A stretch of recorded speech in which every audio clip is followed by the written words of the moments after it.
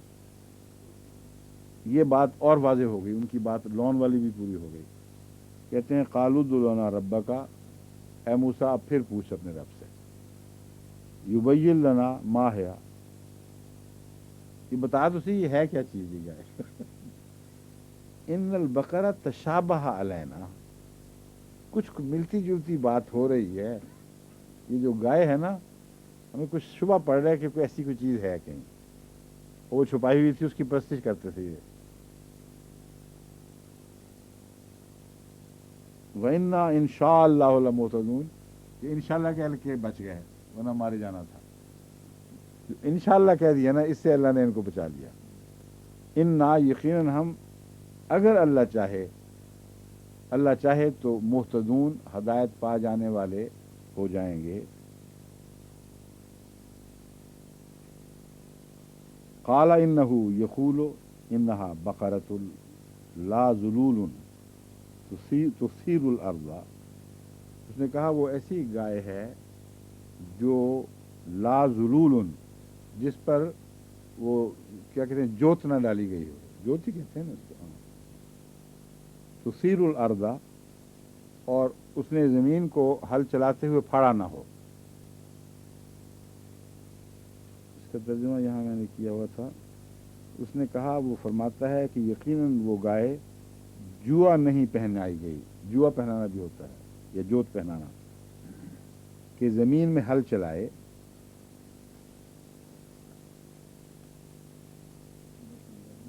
ہیں؟ اردو میں بھی ہوتے ہیں جوا، اس کا جوا اس پر. ہاں پنجابی میں بھی کہتے ہیں، اردو میں بھی جوا لفظ.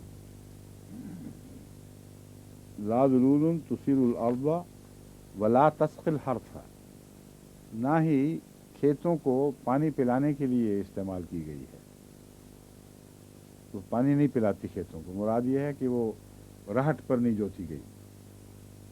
مسلمۃ لا شیء فیہا، اب خدا تعالیٰ نے ایسا کھول دیا ہے کہ کوئی گنجائش ہی نہیں چھوڑی ان کے لیے مزید سوال کی.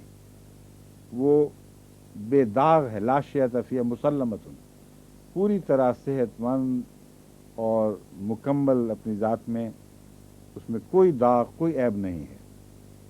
قالوا الآن جئت بالحق، اب حق آیا ہے، پہلے کیوں نہیں بتایا؟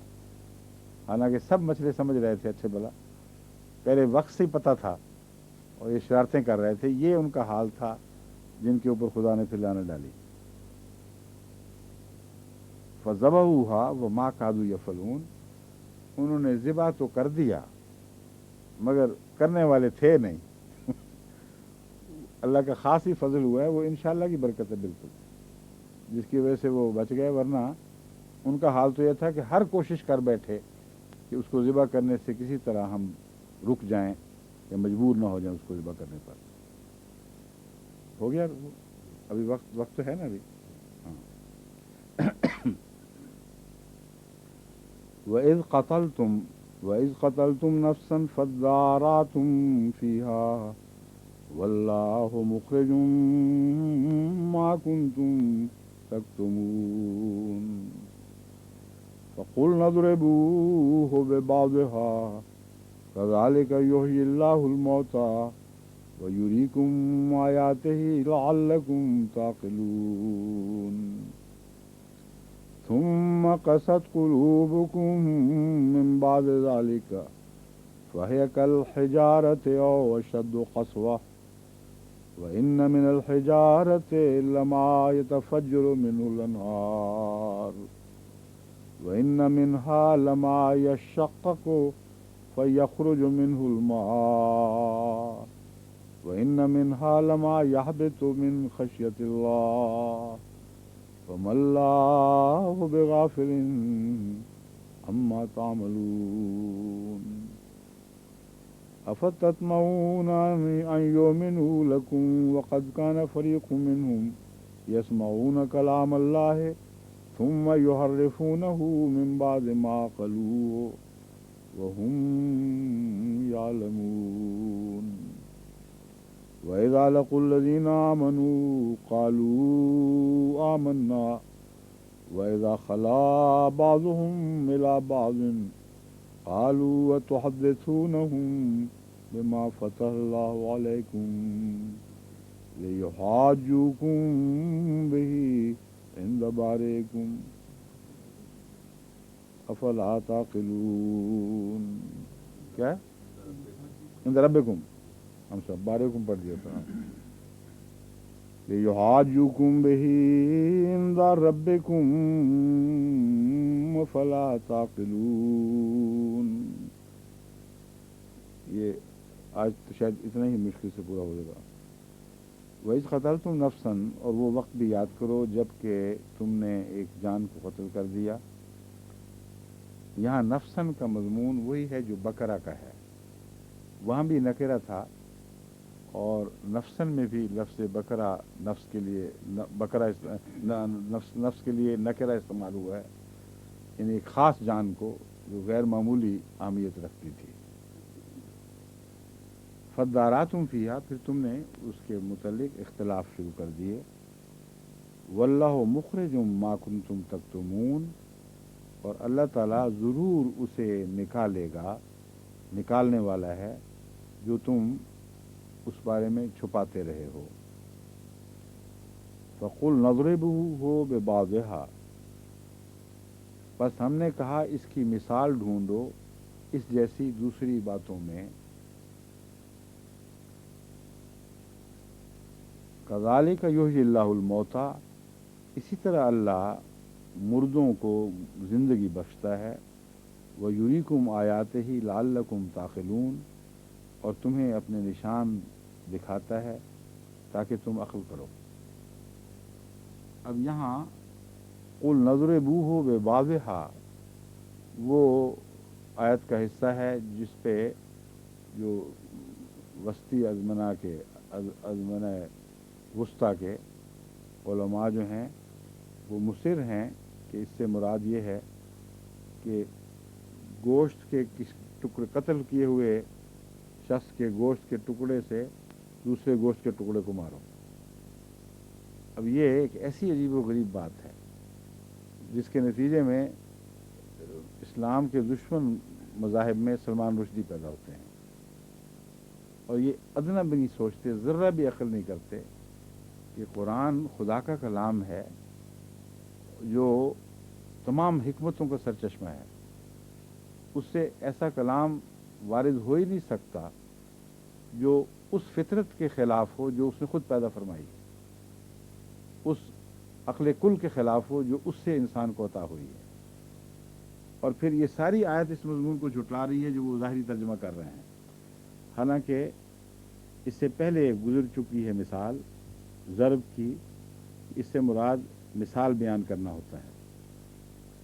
ان اللہ لا یستحیی ان یضرب مثلا، کہ ایک مثال بیان کرے، تو ضرب المثل بھی رائج ہے ہمارے اردو میں بھی، تو ضرب اصل میں مثال بیان کرنے کو کہتے ہیں۔ تو اللہ تعالیٰ فرماتا ہے کہ قتل ہوا ہے، کس نے کیا ہے، اس کی جستجو میں ایسی مثالیں تمہارے کام آئیں گی، کیونکہ کرمنل ایک ہی طرح کا کرائم بار بار کرتا ہے اور اس کے کرائم کے سٹائل میں فرق نہیں پڑتا، اس لیے ہر مجرم کا جو کہ جرم کے ارتکاب کی طرز اس کو پہچاننے میں مدد دیتی ہے، آج بھی مدد دیتی ہے۔ انتہائی سائنٹیفک زمانے میں جبکہ بڑے بڑے سائنٹیفک آلے استعمال کیے جاتے ہیں، اس چیز کو سب سے زیادہ اہمیت ہے، اور پولیس انگلستان ہو یا کسی اور مغربی ترقی یافتہ ملک وہاں خصوصیت سے مثالیں ڈھونڈ کر پہنچتی ہے۔ کہتے ہیں ایسا ایک قتل لندن میں ہوا ہے، ایک ایسا ہی قتل یارکشائر میں ہوا تھا، اور اگر ہم وہاں تحقیق کریں تو ہو سکتا ہے لندن والے قتل کا بھی کلو مل جائے، اور پھر پتہ چلتا ہے کہ مڈ لینڈز میں کسی جگہ وہ ہوا تھا قتل۔ تو رشتے جب ملتے ہیں تو چھوٹے چھوٹے جو ان کو کلوز کہتے ہیں، یعنی نشان یا علامتیں ملتی ہیں، وہ مختلف جگہ کی اکٹھی ہو کر ایک ہی کہانی کو بناتی چلی جاتی ہیں اور تقویت دیتی جاتی ہیں۔ یہ وہ سب سے پہلے قرآن کریم نے یہ جرائم کی شناخت اور مجرم کی تلاش کا اصول پیش فرمایا تھا نہایت اعلیٰ درجے کے کلام میں، کہ جب تم نے ایک جان کو قتل کر دیا اور معاملہ مشکوک تھا تو ہم نے کہا فقل نضربوہ ببعضھا، ایسے مجرم کو نئے پیدا نہیں ہوئے، یہ تمہاری سوسائٹی میں کرتے پھرتے ہیں ایسے جرائم، اور بھی ایسی مثالیں ہوں گی، ان کا تتبع کرو، ان پر غور کرو تو تمہیں اس مجرم کی پہچان بھی ہو جائے گی، یہ بھی پکڑا جائے گا یا گروہ پکڑا جائے گا۔ کذالک یحیی اللہ الموتیٰ، اللہ اس طرح مردوں کو زندہ کرتا ہے۔ اور یہاں یحیی اللہ الموتیٰ کا محاورہ قرآن کریم میں بہت پایا جاتا ہے، جس کا معنی ہے کہ کسی کو مرنے سے بچانا، یعنی اگر تم اپنے مجرموں کی شناخت کر لو اور پکڑ لو اور حکمت کے ساتھ ان کی جستجو کرو تو اس سے قوم میں سے رفتہ رفتہ قتل اٹھنے لگے گا، اور قتل کی واردات پر لوگوں کو جرأت نہیں رہے گی۔ تو اس طرح اللہ تعالیٰ زندوں کو بچائے گا موت سے۔ یحیی اللہ الموتیٰ کا مطلب ہے انسان کو موت سے بچانا یا زندوں کو موت سے بچانا۔ یہی محاورہ فرعون نے حضرت ابراہیم کے مقابل پر اس وقت کے نمرود نے استعمال کیا، یا فرعون نے کیا تھا، فرعون نے یا نمرود کی کون سا ہے وہ آیت میں نکالیں ایگزیکٹ، مجھے اس وقت ذہن میں اشتباہ ہو گیا ہے۔